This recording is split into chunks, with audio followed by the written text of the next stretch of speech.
Saudara yang dikasih oleh Tuhan,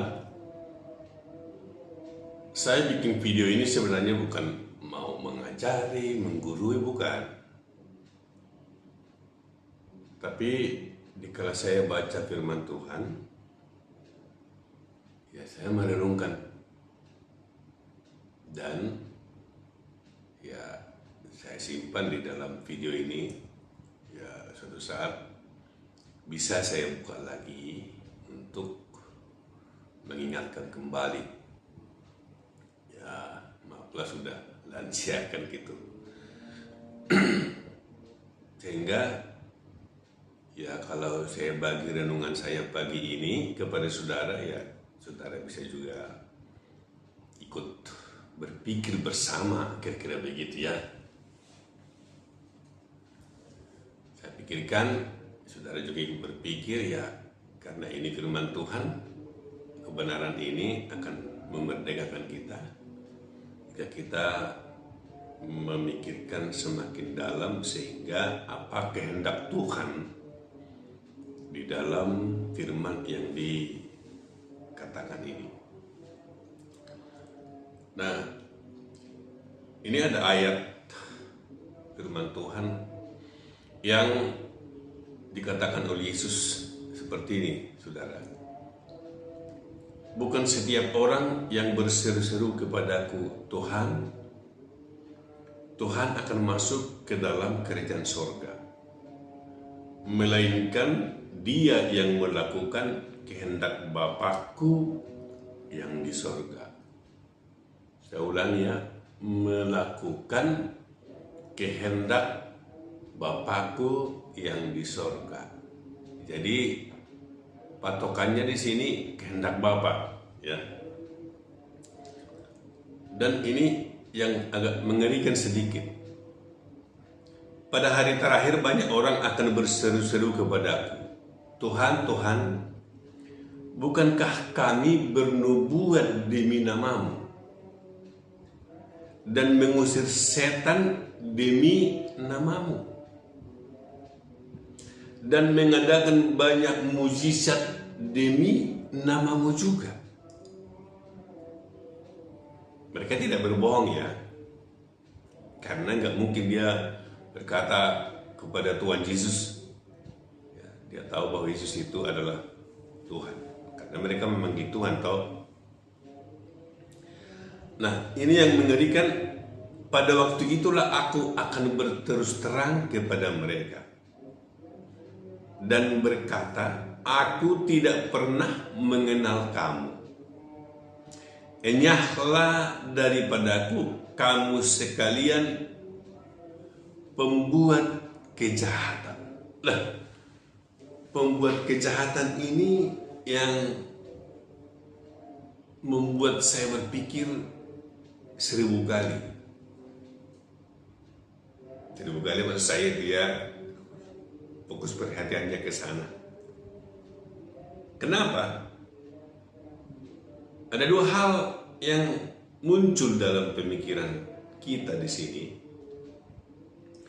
Yang pertama, bahwa seseorang rohani atau tidak bukan ditentukan oleh aktivitasnya di dalam gereja. Ini saya tarik langsung kan dengan kehidupan sekarang ini.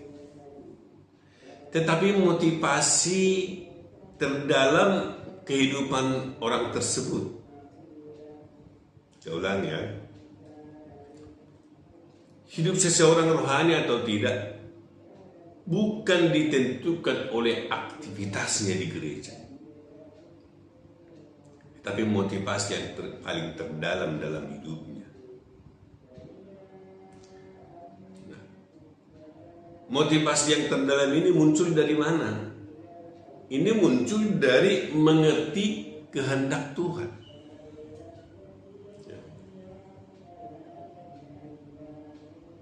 Nah, itulah yang dituliskan juga di dalam janganlah kamu bodoh, tapi biarlah kamu mengerti kehendak Tuhan. Nah, kehendak itu.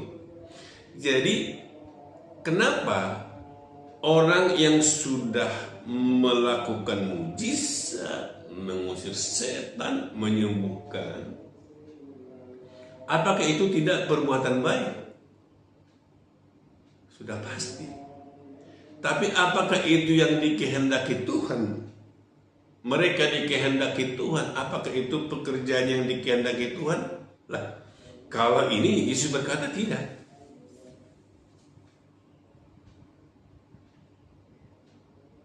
Nah, sehingga Bapak Ibu, kalau saudara melayani di gereja, yang pertama kita cari adalah apakah pelayanan kita itu dikehendaki Tuhan.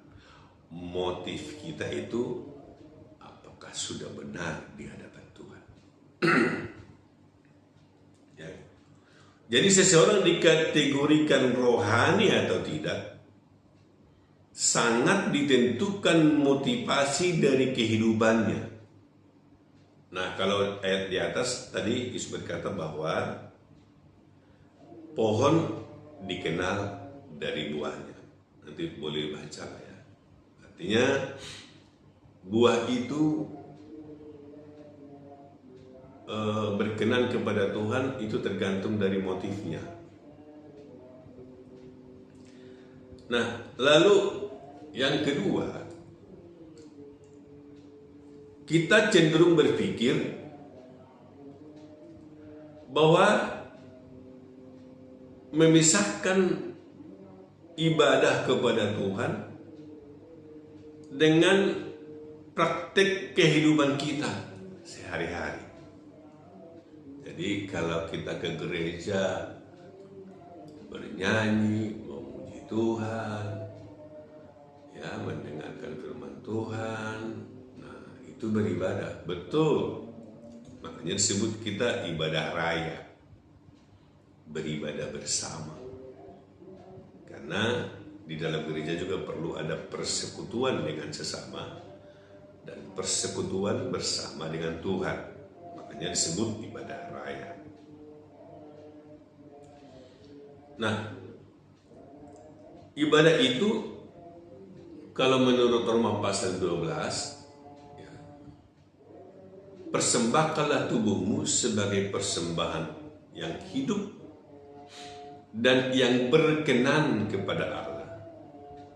Itu adalah ibadahmu yang sejati. Jadi ibadah itu adalah mempersembahkan tubuh. Mempersembahkan tubuh. Nah, selama jiwa kita ini menempati tubuh, tentu ya di mana kita berada, ya beribadah. Sehingga dikala saudara bekerja, itu bahagian dari ibadah. Saudara juga ya melakukan aktivitas, ya, sehingga kita tidak boleh lepas sebenarnya dari persekutuan dengan Tuhan setiap saat. Ya. Nah, selama kita menempati tubuh kita ini, tentu kita bisa tetap beribadah. Ya. Kita beribadah. Nah, sehingga Bapak, Ibu, dan saudara yang dikasihi oleh Tuhan, ya, ibadah itu adalah mempersembahkan tubuh kita. Ya, sehingga saudara bekerja juga itu bagian dari ibadah. Tetapi ibadah yang berkenan itu adalah yang kudus dan berkenan kepada Tuhan. Kuncinya tadi ya, berkenan. Ya. Dari mana kita tahu Tuhan berkenan? Tentu dari kebenaran firman. Menghayati firman itu, melakukannya dengan motif yang benar dari hidup kita. Nah, dalam kitab Kolose dikatakan begini, ya, Kolose pasal 3:17. Dan segala sesuatu yang kami lakukan dengan perkataan atau perbuatan. Jadi kalau saudara ngomong, saudara berbicara dan melakukan tindakan apapun, biar itu berkenan, dikatakan lakukanlah semuanya itu. Lakukanlah semuanya itu dalam nama Tuhan Yesus, sambil mengucap syukur oleh Dia kepada Allah Bapa kita. Jadi beraktivitas itu di dalam nama Tuhan Yesus. Ya. Sehingga ya berkata, perkataan dan perbuatan sebenarnya sudah semua di situ. Dan ayat 23, Kolose 3:23 dikatakan, apapun juga yang kamu perbuat. Nah, ini lihat tadi. Ya, apapun juga yang kamu perbuat. Perbuatlah dengan segenap hatimu seperti untuk Tuhan dan bukan untuk manusia.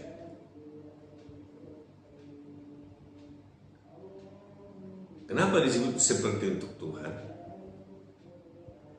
dan bukan untuk manusia? Misalnya begini nih, saudara mau menolong saya kan? Nah, kalau saudara menolong saya karena kasihan terhadap saya, hanya saudara kasih duit, lalu karena saya tidak punya duit, saudara kasih, nah maka kalau hanya untuk sebatas untuk saya, ya itu kurang berkenan kepada Tuhan. Walaupun itu baik ya, karena tadi dalam Roma pasal 12 juga baik itu belum tentu berkenan kepada Tuhan. Tidak mungkin kita bahas di sini. Nah, seperti untuk Tuhan maksudnya, ya memang kan faktanya kan kita kasih kepada orang, kita menolong orang, kita melakukan aktivitas kita, pelayanan kita kepada orang. Tetapi itu seperti untuk Tuhan. Jadi kita melihat Tuhan yang kita layani di sana. Walaupun kita melakukan aktivitas itu kepada sesama.